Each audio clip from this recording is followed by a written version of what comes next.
pertama kali gaji hakim Indonesia di atas gaji hakim Malaysia. Berbanding dengan Malaysia, Presiden bangga gaji hakim Indonesia lebih tinggi. Lur, 3 hakim Jakarta Timur lur yang disuap oleh Jokowi lur sudah diamankan lur. Ada yang korupsi nih, mangenak lu, makanya nih nih orang yang sering gayanya sok malaikat ternyata kayak beruk kelakuannya lo. Langsung dong, bilang dong, Farhan nih. Gak usah didengerin. Woi Farhan. Gak usah didengerin. Farhan anjing. Gak boleh gitu ah. Malu kita ya apabila media luar meliput penemuan uang dolar Amerika, dolar Singapura, emas di rumah seorang jaksa muda bagian pidana khusus ya. Semakin membuat reputasi negara kita itu buruk di mata dunia. Yang membuat nama baik Indonesia itu buruk para sahabat di mata dunia, pejabat-pejabat yang korupsi. Ini yang membuat image muka Indonesia di mata dunia menjadi mega gudang korupsi. Assalamualaikum warahmatullahi wabarakatuh. Jumpa lagi para sahabat dan teman-teman dengan Mas Farhan. Gimana kabar-kabarnya? Semoga kalian semuanya sehat-sehat saja. Yang baru bergabung di videonya Mas Farhan, terima kasih banyak-banyak yang sudah setia menonton di channel ini. Saya doakan semoga kalian semua dimurahkan rezekinya, dipanjangkan umurnya, dijauhkan dari malak bahaya oleh Allah Subhanahu wa Ta'ala. Amin amin ya rabbal alamin. Oke, para sahabat, di video kali ini Mas Farhan akan nge-reaction beberapa video hangat di Indonesia, penegak hukum korupsi Jaksa Agung yang Bapak Prabowo kemarin bangga-banggain, bahkan dipamer-pamerin gajinya terbesar di Asia para sahabat, bahkan bisa dikatakan di dunia. Bahkan mereka pamer ke Singapura dan juga Malaysia. Gaji jaksa hakim di Indonesia memang gajinya besar para sahabat. Bahkan Bapak Prabowo mengolok-olok Malaysia dan Singapura kalah dengan gaji jaksa hakim. Apapun yang kalian minta, cakap sama saya macam itu, kata Bapak Prabowo, akan saya fasilitasi macam itu untuk memberantas para koruptor macam itu.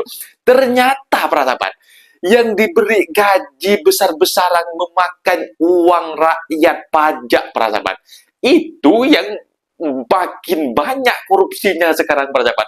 Ada beberapa triliun dan juga emas-emas mereka juga disimpan, ada gudang-gudang di rumah ataupun di kafe para sahabat. Ini Indonesia ini macam mana nak maju kalau penegak hukumnya semacam jaksa-jaksa sudah dikasih gaji besar dan juga fasilitas diberi VIP, malah bikin geger di media sosial, bikin malu di media jagat raya, malah korupsi para sahabat. Dan para sahabat penasaran seperti apa videonya? Kita tonton sama-sama. Apa-apa benda boleh komen dekat bawah, asal jangan bergaduh. Kita tonton sama-sama.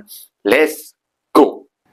Prabowo cerita bangga gaji hakim di Indonesia. Ketemu saya dan beliau sampaikan ke saya, beliau habis rapat ketua-ketua Mahkamah Agung se-ASEAN. Kemudian ketua Mahkamah Agung Malaysia sampaikan ke ketua Mahkamah Agung Indonesia. Dia sampaikan, yang mulia, saya salut sama Indonesia, dia bilang. Pertama kali gaji hakim Indonesia di atas gaji hakim Malaysia. Dan gaji hakim Malaysia, hakim paling junior Indonesia, ceritanya ya, yang paling junior sudah hampir 2 kali gaji hakim paling junior Malaysia. Karena pemerintah yang saya pimpin, salah satu langkah kita pertama adalah menaikkan gaji-gaji hakim kita hampir 300%.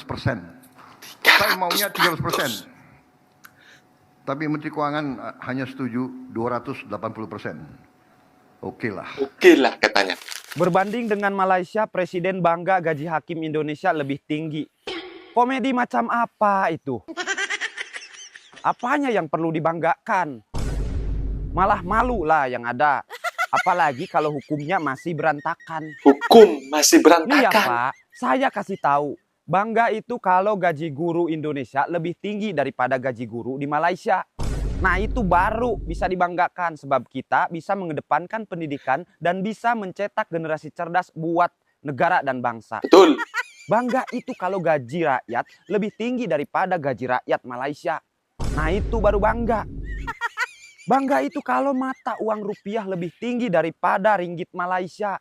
Nah itu juga baru bangga, bisa disebut prestasi dan harus diapresiasi. Betul.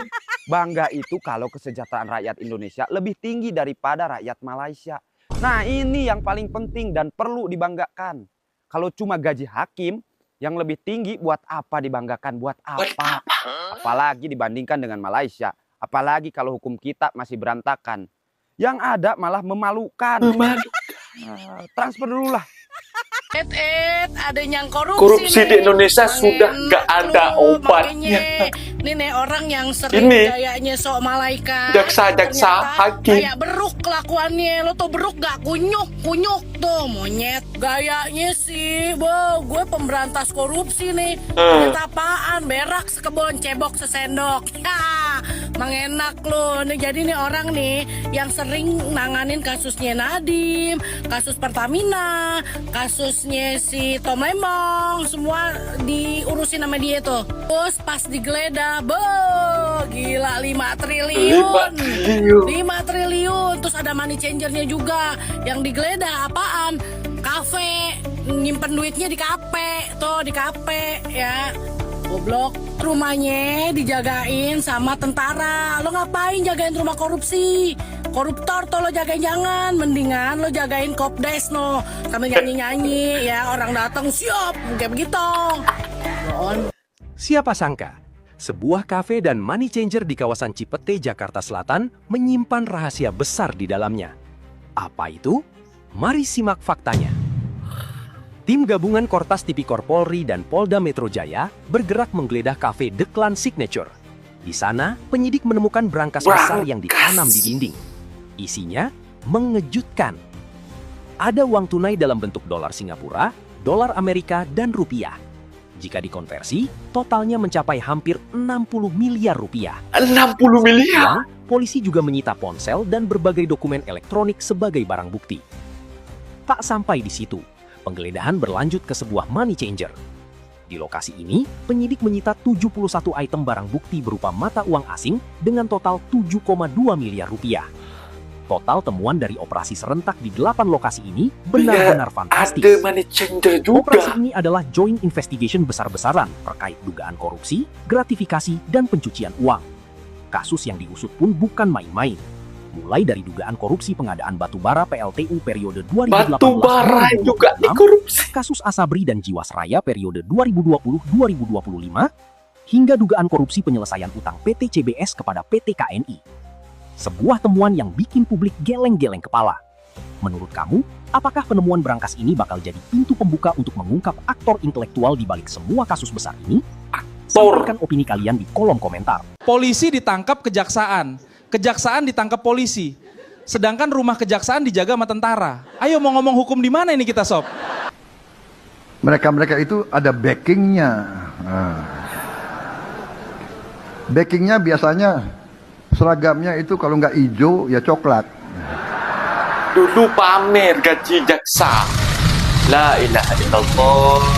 Sekarang polis. Kasus-kasus korupsi yang lagi dibongkar sama Polri belakangan ini bikin gua mikir satu pertanyaan yang udah lama ngeganjel di kepala gua. Kenapa pejabat masih korupsi di saat mereka tahu ada hukumannya, ada institusi yang emang didesain buat ngeberantas, dan pada akhirnya di saat mereka tahu cepat atau lambat mereka akan ketangkep juga. Ternyata ya ada alasan psikologisnya. Ada alasan Coba kita bongkar psikologisnya. barengnya. Ada profesor dari Duke University. Dia nemu satu hal menarik. Katanya kebanyakan koruptor itu nggak mikir untung rugi. Gak ada tuh proses berpikir. Kalau gua ketangkep, gua rugi ABC. Mereka cuma plan pelan-pelan terbiasa. Awalnya nyolong dikit, dirasionalisasi, cuma segini doang. Terus jadi kebiasaan, sampai akhirnya ngerasa itu udah gak salah. Ada juga riset lain yang lebih nyesek. Katanya orang makin berani korupsi saat ngerasa hukumannya itu gak akan kena ke dia. Betul. Nah di sini Di Indonesia gue ngomongin hukumnya hobi lemah. orang Indonesia. Lo sering gak sih denger ada orang bilang, gue tuh kenal sama si A, keluarga gue tuh deket sama pihak B. Dan yang paling klasik, lo gak tahu bokap gue siapa. Kita tuh bangsa yang bangga banget sama koneksi. Dan koneksi itu pelan-pelan bikin kita merasa kalau aturan bisa dinego. Sekarang orang-orang ini bilang, lo gak tahu backingan gue siapa. Mereka mikir pas mereka korupsi, mereka akan dibantu. Jadi ya pada akhirnya, menurut gue,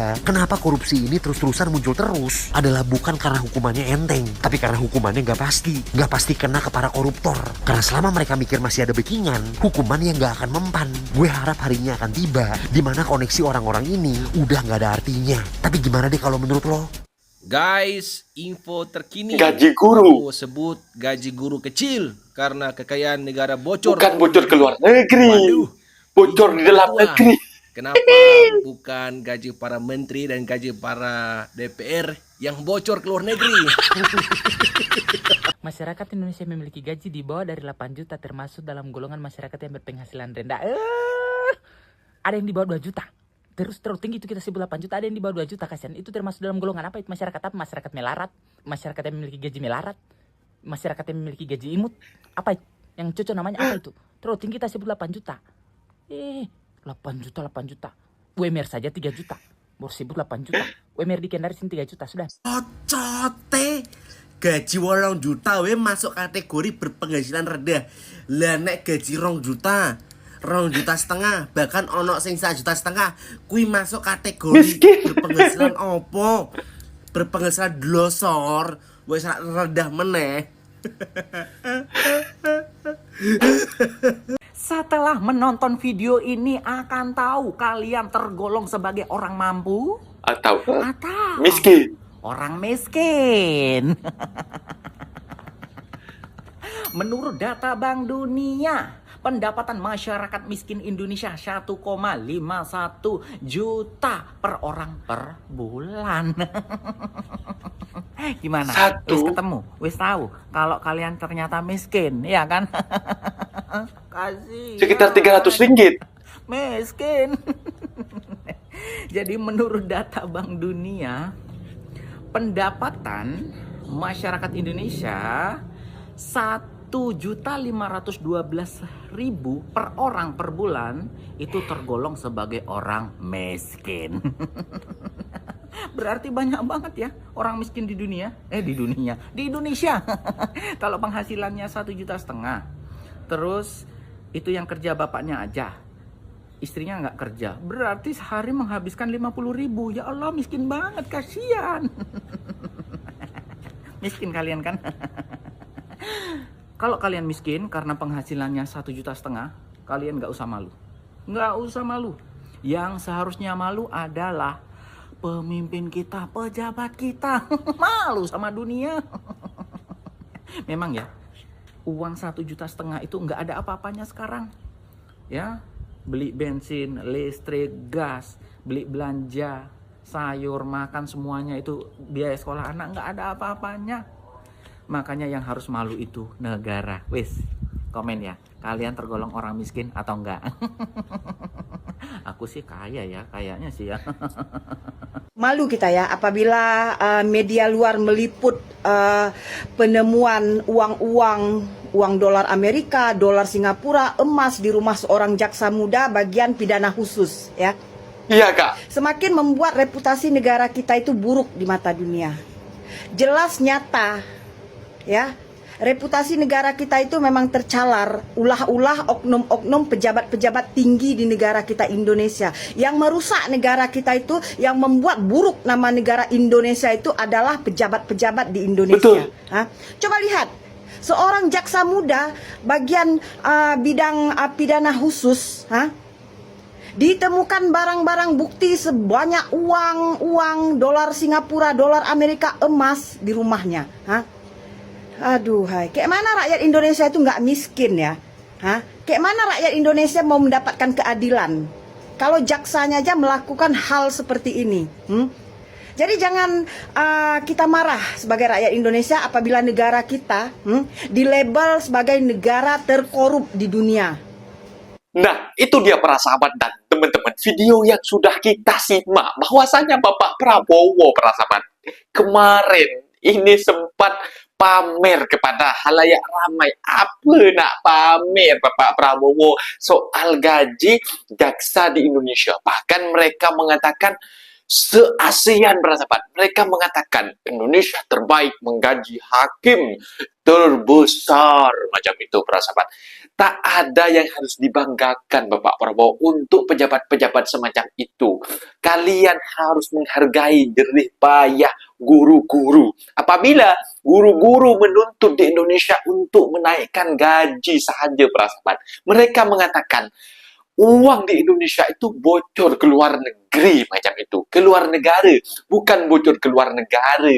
Melainkan bocor di dalam negara, para sahabat. Ini Bapak Prabowo sekarang, para sahabat, malah tutup mata sekarang. Yang mereka dulu puji-puji, bahkan dipamerkan ke negara Malaysia, bahkan ke Singapura, para sahabat. Sekarang bagai meludah ke atas, kena muka sendiri. Sedangkan para guru-guru di Indonesia, mereka menuntut untuk menaikkan gaji mereka. Mereka mengatakan dana kita bocor ke luar negara. Kita harus berantas korupsi-korupsi macam itu. Bahkan Bapak Prabowo memperbaiki perdagangan ekspor minyak sawit yang dikatakan Indonesia tidak akan bergantung lagi. Kita akan yang menentukan harga sawit tersebut. Kitalah yang pengeluar terbesar di dunia. Kok ditentukan luar negara macam itu, para sahabat? Setelah Malaysia lepas tangan dengan harga sawit di Indonesia, harga sawit di Indonesia ambruk, para sahabat. Itu kita sudah tengok realiti, para sahabat. Tetapi sekarang kita yang nak bahas ini tentang korupsi. Korupsi di Indonesia sebagai jaksa agung. Seperti halnya mahkamah dekat Malaysia kan. Untuk menegakkan keadilan. Tetapi mereka yang malah menyimpan uang 18 triliun, para sahabat. Berapa puluh juta yang mereka korupsi.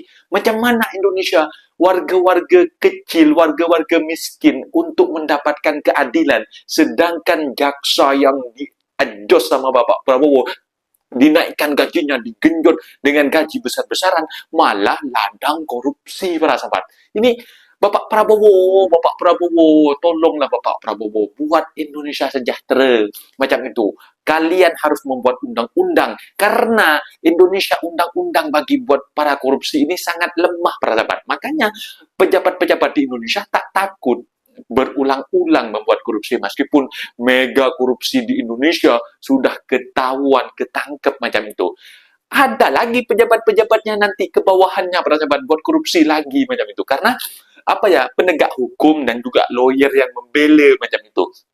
Ini lemah di Indonesia. Coba meniru seperti halnya dekat China, dekat Korea macam itu. Tahu sendiri kan hukumnya macam apa kan. Macam itu, para sahabat. Ayo Indonesia, aku pun berpikiran macam mana nak sejahtera macam itu. Negara kita ni macam mana nak sejahtera kalau jaksanya semacam ini. Malu. Yang membuat malu Indonesia ini pejabat-pejabatnya, bukan warga-warganya, para sahabat. Pejabat-pejabatnya yang merusak image negara Indonesia, yang merusak Indonesia menjadi ladang korupsi. Pejabat-pejabatnya. Mungkin videonya sampai di sini, para sahabat dan teman-teman. Apabila ada kata benda yang silap, Mas Farhan minta maaf sebesar-besarnya. Mohon dibenarkan di kolom komentar. Wassalamualaikum warahmatullahi wabarakatuh.